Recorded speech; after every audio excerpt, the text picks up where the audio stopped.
प्रश्न, 18वीं शताब्दी की बहस पर चर्चा कीजिए। क्या आप सोचते हैं कि 18वीं शताब्दी केवल राजनीतिक अव्यवस्था और अराजकता के बारे में थी? उत्तर, भारत में 18वीं शताब्दी वास्तव में महत्वपूर्ण राजनीतिक उथल-पुथल और विखंडन की अवधि थी, लेकिन इसे केवल राजनीतिक अराजकता और अराजकता के समय के रूप में चिन्हित करना गलत होगा। इस सदी के दौरान, मुगल साम्राज्य, जो इस क्षेत्र में प्रमुख शक्ति था, का पतन शुरू हो गया, जिससे एक शक्ति निर्वात और विभिन्न क्षेत्रीय शक्तियों और राज्यों का उदय हुआ। मुगल सत्ता के विघटन के परिणामस्वरूप मराठों, सिखों, राजपूतों और विभिन्न मुस्लिम उत्तराधिकारी राज्यों सहित क्षेत्रीय शासकों के बीच संघर्ष और शक्ति संघर्ष हुआ। इन संघर्षों के कारण अक्सर राजनीतिक अस्थिरता, क्षेत्रीय विवाद और युद्ध होते थे।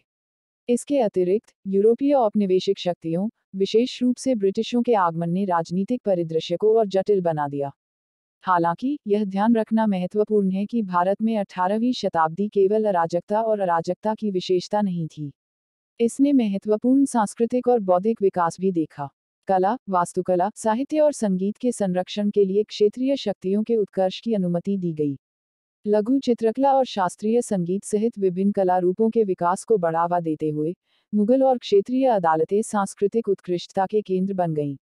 इसके अलावा, 18वीं शताब्दी में भी सामाजिक और धार्मिक सुधार आंदोलनों का उदय हुआ। राजा राम मोहन राय जैसे व्यक्ति, जिन्होंने सामाजिक और धार्मिक सुधारों की वकालत की, ने रूढ़िवादी प्रथाओं को चुनौती देने और लैंगिक समानता, शिक्षा और सामाजिक बुराइयों के उन्मूलन जैसे आधुनिक विचारों को बढ़ावा देने में महत्वपूर्ण भूमिका निभाई। यह ध्यान देने योग्य है कि राजनीतिक विखंडन और संघर्षों के बावजूद, कुछ क्षेत्रीय शक्तियों के भीतर शासन और स्थिरता के उदाहरण थे। उदाहरण के लिए, पेशवाओं के अधीन मराठों और महाराजा रणजीत सिंह के अधीन सिख साम्राज्य ने सापेक्ष राजनीतिक व्यवस्था और प्रशासन के दौर का अनुभव किया। संक्षेप में, जबकि भारत में 18वीं शताब्दी राजनीतिक चुनौतियों और विखंडन का समय था, यह पूरी तरह से अराजकता और अराजकता से परिभाषित नहीं था। यह राजनीतिक संघर्षों, सांस्कृतिक उत्कर्ष और सामाजिक सुधारों के मिश्रण के साथ एक जटिल अवधि थी।